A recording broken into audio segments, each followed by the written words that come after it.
सोलापुरातील पाण्याचा प्रश्न जितका जटिल दाखवला जात आहे तितका तो प्रत्यक्षात नसल्याची संतप्त प्रतिक्रिया नागरिकांकडून व्यक्त होत आहे। सध्याच्या उपलब्ध इन्फ्रास्ट्रक्चरमध्येच पाणी पुरवठ्याचे अंतर 1 दिवसाने कमी करता येऊ शकते असे यापूर्वी प्रशासनाला सुचवण्यात आल्याचेही सांगितले जात आहे। नागरिकांच्या मते 24 तास 7 दिवस आणि वर्षातील 365 दिवस पाणी पुरवठा हा विषय सध्या वास्तवापेक्षा आश्वासनांमध्ये अधिक दिसून येत आहे। जागतिक बँकेकडून कर्ज मिळणार म्हणून सोलापूरकरांनी दररोज 24 तास पाणी मिळेल या भ्रमात राहू नये असेही नागरिकांचे म्हणणे आहे। दररोज 2 तास पाणी पुरवठा करणे शक्य असले तरी सध्या सर्वात महत्त्वाचा मुद्दा म्हणजे जो 5 ते 6 दिवसांनी पाणी पुरवठा केला जातो तो किमान ठराविक वेळेत तरी व्हावा अशी मागणी होत आहे।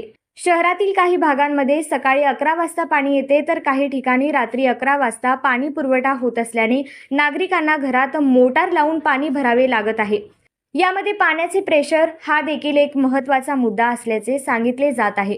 तसेच दुहेरी जलवाहिनी पूर्ण झाल्यानंतर शहराचा पाणी पुरवठा सुरळीत होईल असे लोकप्रतिनिधी आणि प्रशासनाकडून सांगण्यात येत होते। मात्र जलवाहिनीचे काम पूर्ण होऊन जवळपास 2 वर्षे उलटली तरी नागरिकांना अपेक्षित बदल जाणवत नसल्याची नाराजी व्यक्त होत आहे। दरम्यान जागतिक बँकेच्या कर्जातून राबवण्यात येणाऱ्या प्रकल्पाचा भार भविष्यात सामान्य सोलापूरकरांवर पडणार का असा प्रश्नही उपस्थित केला जात आहे।